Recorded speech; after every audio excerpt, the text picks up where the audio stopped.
Hello बच्चों, नमस्कार बच्चों। आज हम आपके लिए त्रुटियों के संयोजन पर आधारित ही एक सवाल और लेकर आए हैं। इससे पहले वाली वीडियो में भी हमने त्रुटियों के संयोजन पर आधारित सवाल पढ़े थे, लेकिन उसमें जो हमने पढ़ा था सवाल, उसमें योग और अंतर में त्रुटियों पर आधारित सवाल थे। यहाँ पर जो हम सवाल पढ़ने वाले हैं वो त्रुटियों के संयोजन पर आधारित सवाल है, लेकिन वह है गुणा और भाग में। जैसे यहाँ पर हमें एक सवाल दिया जा रहा है, एक संधारित्र की धारिता C बराबर 2.0 प्लस माइनस 0.1 माइक्रोफैरड है तथा इसे विभवांतर V बराबर 20 प्लस माइनस 0.5 वोल्ट द्वारा आवेशित किया जाता है, तब संधारित्र पर आवेश त्रुटि सीमा सहित ज्ञात कीजिए। तो इस सवाल को हम कैसे हल करेंगे वो हम यहाँ पर देखने वाले हैं। जैसे यहाँ पर हमें सवाल दिया जा रहा है संधारित्र की धारिता। अब धारिता के बारे में नहीं जानते होंगे बच्चे की धारिता क्या होती है। धारिता के बारे में आगे इंटर में डीपली पढ़ेंगे। बस यहाँ पर ये जाने की धारिता को C से लिखा जाता है और इसका मात्रक फैरेड होता है। अब यहाँ पर एक चिन्ह जो है वो माइक्रो का है। माइक्रो कहीं भी आता है तो 10 की पावर -6 का मल्टीपल किया जाता है। 0.1 माइक्रो फैरेड में है तो इसे हम फैरेड में बदल लेंगे। हमें धारिता दी जा रही है। इसके बाद यहाँ पर हमें दिया जा रहा है विभव 20 प्लस माइनस 0.5 वोल्ट द्वारा आवेशित किया जाता है। संधारित्र पर आवेश निकालना है और जिसका मान हमें त्रुटि सीमा सहित ज्ञात करना है। तो हमने बताया था पीछे वाली वीडियो में जब हमने इस तरह का एक सवाल लगवाया था, उसमें हमने बताया था कि जो भी मान हमें दिया जाता है तो आगे जो लिखा होता है वो उसी का मान होता है और इसके बाद प्लस माइनस में जो करके लिखा होता है वो उसमें त्रुटि होती है, जिसे हम डेल्टा लगाकर लिख सकते हैं। इसी तरह से इसमें देखेंगे तो ये V का मान होगा और ये V के मान में त्रुटि होगी, जिसे हम डेल्टा V से लिखेंगे।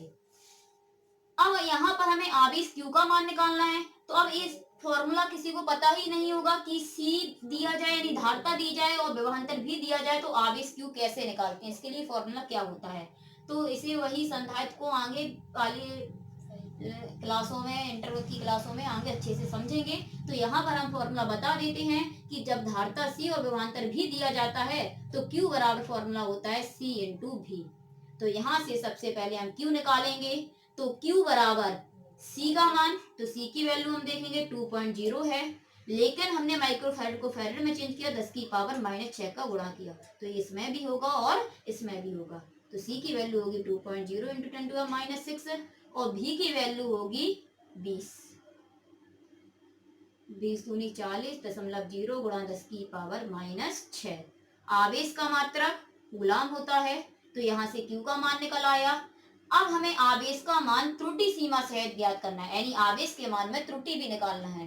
तो त्रुटि कैसे निकालते हैं इसमें, तो यहाँ पर हम देख रहे हैं Q का मान C और V के गुणा से प्राप्त हुआ है। तो कोई भी मान चाहे हमें गुणा से प्राप्त हो चाहे भाग से, या अगर मान लो Q बराबर फॉर्मूला C इंटू V होता है, अगर Q बराबर फॉर्मूला C बटे V होता तो हम Q बराबर फॉर्मूला यहाँ C बटे V लगा देते, बट यहाँ जैसे इंटू में लिखा है वहां अपॉन में लिखकर Q का मान निकाल लेते। अब त्रुटि के लिए फॉर्मूला एक जैसे ही बनता है, चाहे वह अपॉन में हो यानी चाहे वह भाग में हो चाहे वह गुणा में हो मान।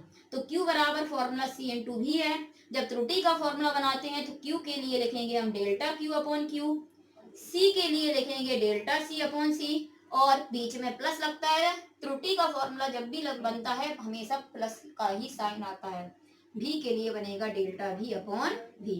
अगर मान लो Q बराबर फॉर्मूला C बटे V होता तब भी यही बनता, Q के लिए delta Q upon Q, C के लिए बन जाता delta C upon C, plus लगाते V के लिए बनता delta V upon V।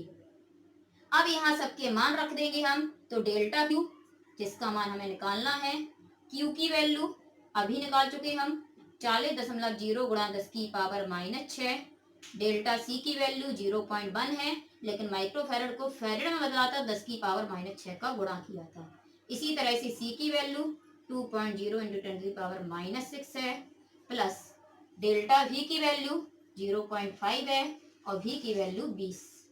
Cancel करेंगे 10 की पावर -6 से 10 की पावर -6, पॉइंट से पॉइंट कैंसिल, यहाँ पॉइंट हटाएंगे 1 0, 5 चौको 20 और 0।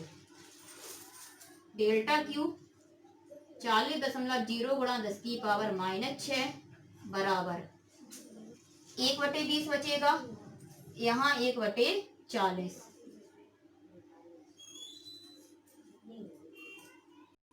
40.0 गुणा 10 की पावर -6। 20 और 40 का एलसीएम आएगा 40। 20 दूनी 40, 40 एकम 40। 40 से 40 कैंसिल कर सकते हैं। 40.0 या 40, बात एक ही होती है। दशमलव के बाद 0 का कोई महत्व नहीं होता है। 10 की पावर -6, 2 और 1 3 बटे में 1 है। तो डेल्टा क्यू बराबर निकल के आएगा 3 गुणा 10 की पावर -6 कूलम। तो क्यू का मान निकल आया, डेल्टा क्यू निकल आया। जब हम कोई मान त्रुटि सीमा से लिखते हैं तो पहले जो मान निकालते हैं उसका मान, फिर प्लस माइनस में करके उसकी त्रुटि रखते हैं। तो क्यू का मान निकाल लिया, उसके बाद प्लस माइनस लगा के उसमें त्रुटि जो निकल के आएगी वो रख देंगे। तो यहाँ क्यू की वैल्यू है 40 गुणा 10 की पावर -6 और डेल्टा क्यू की वैल्यू है 3 गुणा 10 की पावर -6 कूलम। अब हम चाहें तो और थोड़ा हल कर सकते हैं। दोनों में 10 की पावर -6 दिख रहा है हमें, इसलिए दोनों में से 10 की पावर -6 कॉमन ले सकते हैं, मात्र कूलम रहेगा। अगर 10 की पावर -6 हटाना चाहें तो उसे हम हटा भी सकते हैं। और 10 की पावर -6 अगर हम हटाएंगे तो -6 जब लगाते हैं माइक्रो लगा हो, तो यहाँ पर लग जाएगा माइक्रो कूलम। तो चाहे तो हम ऐसे ही लिख सकते हैं, केवल इतना लिख सकते हैं, या उसे इस तरह से लिख सकते हैं। किसी भी तरह से हम इसे लिख सकते हैं। तो इस तरह से हम त्रुटियों के संयोजन यानी गुणा में त्रुटि और भाग में अगर त्रुटि होती है, कोई भी मान हमें गुणा करने से प्राप्त हो या कोई भी मान भाग करने से प्राप्त हो, तो उसमें इस तरह से त्रुटि का फॉर्मूला